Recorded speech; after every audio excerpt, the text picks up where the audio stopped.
Had this mower for about 6 months and have put quite a few hours on it in various conditions. We have about a half-mile long driveway with a fairly steep ditch bank that I use this for primarily, as well as a lot of game trails and whatnot that I mow. It's a mix of brush, sticks, grass, fairly finished grass, pretty much everything. So I've got to try this in many conditions and have a decent idea of what I do and don't like about it. So I'll try to keep it as brief as possible. There'll be 3 categories, and then at the very end I will talk about, or I guess I'll just take some footage of what it's like in action for those of you who kind of want to see that. So the 3 categories: would I recommend it to a fellow tractor owner, what I dislike about it, and what I like about it. So would I recommend this mower? Absolutely. I've been super happy with it so far, and there is an asterisk on that statement though, which I will talk about in the dislikes, I guess, which I'll just jump into that now. So what you have to have expectations that, you know, you're paying about half the price. This was roughly $2,300 compared to a similar unit from Mower, or there's a few other brands that make offset ditch bank flail mowers for compact tractors. So this was about $2,300 for the same size from like Mower. I think it's $5,500 or $5,800. So my expectations were that I would have to do a little bit of tinkering to get it, you know, the way I would like it, so it's not quite turnkey. So that being said, I wouldn't recommend this if you're somebody who isn't somewhat mechanically savvy. Also, honestly, I probably wouldn't recommend that you own a tractor if you're not somewhat mechanically savvy. So out of the box, you do have to add fluid to the gearbox, which I think you would on any flail mower. You have to index the little banjo fittings on all of the hydraulic, you know, all the hydraulic lines that go up to the tractor. Some people have complained that their hydraulic fittings leaked from the factory, so you have to make sure they're all tight. You have to grease very thoroughly that PTO shaft. And then the biggest thing that you have to address pretty much right out of the box, you can hardly use the machine without doing it, would be adjusting this drum. That is basically a depth control. So the way it is from the factory, it's probably 2 inches deep grass, and so you're constantly scalping the ground. It almost renders the mower useless in the factory setting. So, and this does not have multiple settings like a Mower unit would, or some of the other flail mowers out there. Which to me, is that worth $2,000-3,000 to drill a couple holes and adjust that drum?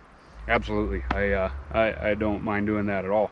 So that's what I did. I adjusted the drum so it's about 4 inches of cut height now, and I haven't screwed with it since. It's been great. So that is, I think, a pretty easy fix for how much money you save. But if you're expecting just a turnkey unit, this is not quite a turnkey unit, I wouldn't say. That being said, I've put a ton of hours on it, and I've had no damage or any other issues. It seems to be built quite robust. One of the other, I guess, dislikes, not even really a dislike, but this tractor, it's a 35 horsepower Coyote for reference, and this is about a 700-pound unit, and that tractor is a great fit for this size. But back to the point, so you have to have 2 different sets of auxiliary hydraulics, which this tractor, thank God, comes from the factory. I think Coyote does a great job with that. So I didn't have to add anything, but it would be a dislike if you were going to run some other tractor that didn't have 2 sets of auxiliary hydraulics, which most tractors don't, unless you custom order them that way. You would have to add that. So I guess that would be a drawback of this style mower. So on to the things I do like.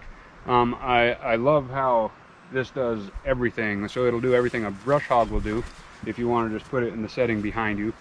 And then it will also do, you know, you can widen trails if you want to put it in the vertical setting and cut branches back, or you can mow ditch banks, or you can mow off to the side. So if you're mowing super deep grass, like over here, which I'll show some footage of later, you're not driving on top of the grass that you're about to mow like you would be with a brush hog. So it flattens down all the grass, and then it has a harder time cutting, you know, and it's not as good of a cut quality. Whereas this, if you want, you can have it in the offset setting and cut deep grass, you know, fresh, and then also put it back in the middle setting, mow trails, or, you know, ditch banks. It just does everything, and it does it very well. Another thing I do like about it, so if you hit something, which I have hit fence lines and a few different things with it. You just can adjust this so it's in the vertical setting, and you're standing up. You can replace the little hammer blades that come with it easily, or unwind, which I hit a fence, I guess, wire that got wrapped around there. And I could do it standing up without, you know, brush mowers. You have to crawl around, which I've been there, you know, beneath those things, and you're screwing with them or sharpening blades, that kind of stuff. It's kind of a pain with a brush hog compared to this. You can just adjust it in the vertical setting, and it's really easy to access. I'm going to take a quick video of the range of motion this mower has, and then I'll get to doing some mowing. The only angle I can't do all the way would be the decline angle, just because the end of this will hit the ground, but you kind of get the idea.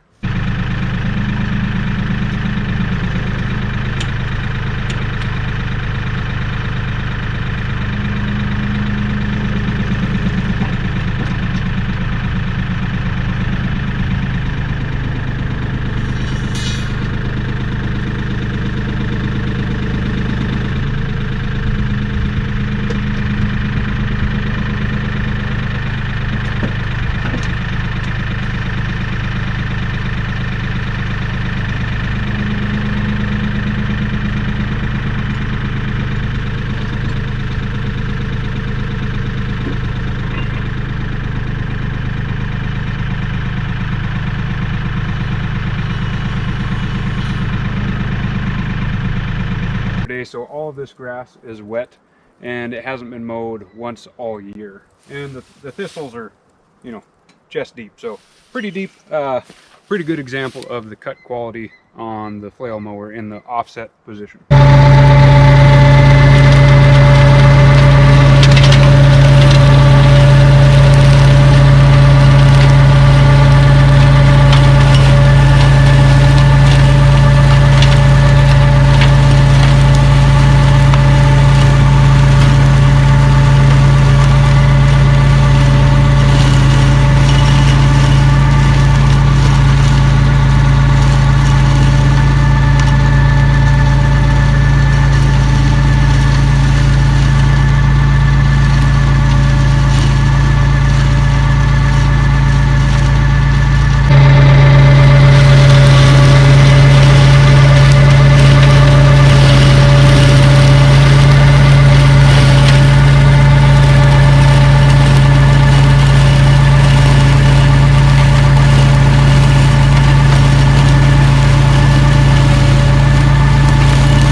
So it may appear like it didn't cut this all the way through, but this is all just mulch. So took it all the way down. This is all just chewed up grass. I think it's super impressive for wet, deep grass that hasn't been cut all year. And those blades are actually fairly dull because I've been using it all year and hitting all sorts of random stuff with it. So dull blades, wet grass that's like 4 feet tall, pretty good.